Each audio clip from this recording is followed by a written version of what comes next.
Parliament میں مخصوص نشستوں کے حصول کے لیے پاکستان تحریک انصاف نے پارلیمنٹ میں اپنی انفرادی شناخت ختم کرتے ہوئے سنی اتحاد کونسل کے ساتھ وفاق، خیبر پختونخوا اور پنجاب میں اتحاد کرنے کا فیصلہ کرتے ہوئے تمام اراکین کو سنی اتحاد کونسل میں شامل کرنے کا اعلان کیا ہے۔ تاہم قانونی ماہرین کے مطابق تحریک انصاف کے اراکین کی سنی اتحاد کونسل میں شمولیت بھی پی ٹی آئی کے لیے فائدہ مند ثابت نہیں ہوگی اور الیکشن ایکٹ کے مطابق پی ٹی آئی کو مخصوص سیٹیں ملنا ناممکن ہے۔ خیال رہے کہ قومی اسمبلی میں 70 جبکہ پورے ملک میں 227 مخصوص نشستیں ہیں جو صرف سیاسی جماعتوں کو ملتی ہیں۔ ان مخصوص نشستوں کو محفوظ کرنے کے لیے تحریک انصاف نے سنی اتحاد کونسل کے ساتھ ایک رسمی معاہدہ کر کے تمام اراکین کو اس میں شامل کرنے کا اعلان کیا ہے۔ واضح رہے کہ عام انتخابات کے بعد پاکستان تحریک انصاف کے لیے ایک بڑا مسئلہ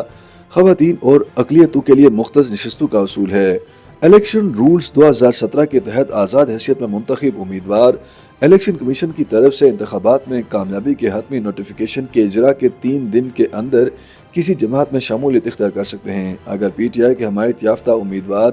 ایسا نہیں کرتے تو انہیں مخصوص نشستوں سے ہاتھ دھونا پڑ سکتا ہے۔ اسی چیز کو مد نظر رکھتے ہوئے پی ٹی آئی نے اتحاد کا فیصلہ کرتے ہوئے اپنے اراکین کو سنی اتحاد کونسل میں شمولیت کا حکم دیا ہے۔ جب الیکشن کمیشن کے سابق سیکرٹری کنور دلشاد سے پوچھا گیا کہ آیا اس اقدام کے بعد پاکستان تحریک انصاف قومی اور صوبائی اسمبلی میں خواتین اور اقلیتوں کی مخصوص نشستوں کو حاصل کر پائے گی، تو ان کا کہنا تھا کہ اگر سنی اتحاد کونسل نے انتخابات سے قبل خواتین کی مخصوص نشستوں کے حوالے سے کوئی فہرست جمع کروائی تھی تو ایسا ممکن ہے۔ وہ کہتے ہیں کہ ایسی صورت میں پی ٹی آئی کے حمایت یافتہ ارکان کی سنی اتحاد کونسل میں شمولیت کے بعد اس جماعت کے ارکان کی تعداد کو دیکھتے ہوئے خواتین کی مخصوص نشستوں کے حصول کے لیے الیکشن کمیشن میں درخواست دائر کی جا سکتی ہے۔ تاہم اگر سنی اتحاد کونسل نے ان مخصوص نشستوں کے لیے کوئی درخواست جمع نہیں کروائی تو پھر یہ الیکشن کمیشن کا ثوابدید ہے کہ وہ آزاد ارکان کی سنی اتحاد کونسل میں شمولیت کے بعد اس جماعت کو خواتین اور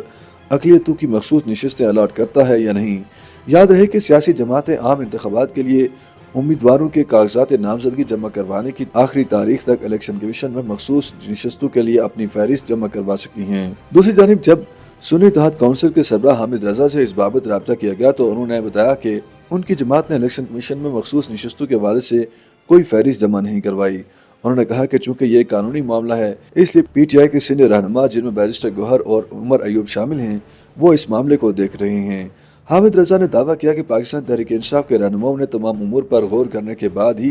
اپنی جماعت کی حمایت یافتہ آزاد ارکان کو سنی اتحاد کونسل میں شامل کروانے کا فیصلہ کیا ہے۔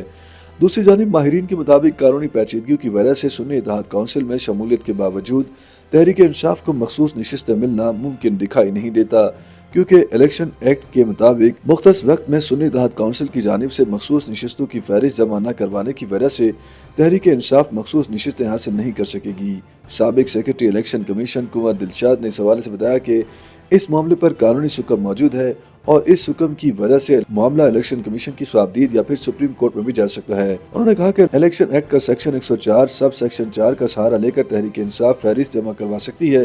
تاہم یہ ثوابدید الیکشن کمیشن کی ہوگی کہ وہ پی ٹی آئی کی فہرست کو منظور یا مسترد کر دے۔ انہوں نے کہا کہ میری ذاتی رائے ہے کہ پی ٹی آئی اسی قانونی نقطے کو لے کر سپریم کورٹ میں جا سکتی ہے اور وہاں سے ان کو مخصوص نشستیں حاصل کرنے میں کامیابی بھی مل سکتی ہے۔ خیال رہے کہ الیکشن ایکٹ 2017 کا سیکشن 104 مخصوص نشستوں سے متعلق ہے، جن کا سیکشن 1 واضح ہے کہ مخصوص نشستوں کے لیے سیاسی جماعتوں کو دیے گئے وقت کے اندر الیکشن کمیشن میں جمع کروائیں اور اس فہرست میں کوئی تبدیلی، اضافے یا نام کا اخراج نہیں کیا جا سکے گا۔ تاہم الیکشن ایکٹ کی سیکشن 104 سب سیکشن 4 کہتا ہے کہ سیاسی جماعتوں کی جانب سے جمع کروائی گئی فہرست ختم ہو جائے، ایسی صورت میں سیاسی جماعت خالی رہ جانے والی نشست کو پر کرنے کے لیے نام دے سکتی ہے۔ اس صورت میں سیکشن 1، 2 اور 3 1، 2 اور 3 جس حد تک ممکن ہے لاگو ہوگا۔ تحریک انصاف کے ذرائع کے مطابق P T I election act کے اسی سیکشن کے ساتھ پر امید ہے کہ انہیں مخصوص نشستیں مل جائیں گی۔ دوسری جانب وطن کے سربراہ سرور باری کہتے ہیں کہ قانون میں واضح ہے کہ سیاسی جماعت کو مخصوص نشستوں کے لیے طے کردہ مدت کے اندر فہرست جمع کروانا ہوگی اور اس میں اضافہ یا ترمیم نہیں ہو سکتی۔ دوسری جانب الیکشن کمیشن کے سابق سیکرٹری اشتیاق احمد کا کہنا ہے کہ اگر کوئی آزاد امیدوار پارلیمان میں موجود کسی سیاسی جماعت میں شمولیت اختیار کرتا ہے تو اس جماعت کی طرف سے مخصوص نشستوں کے لیے جو لسٹ فراہم کی گئی تھی اس میں کوئی ترمیم نہیں کی جا سکتی۔ الیکشن کمیشن مخصوص نشستوں پر صرف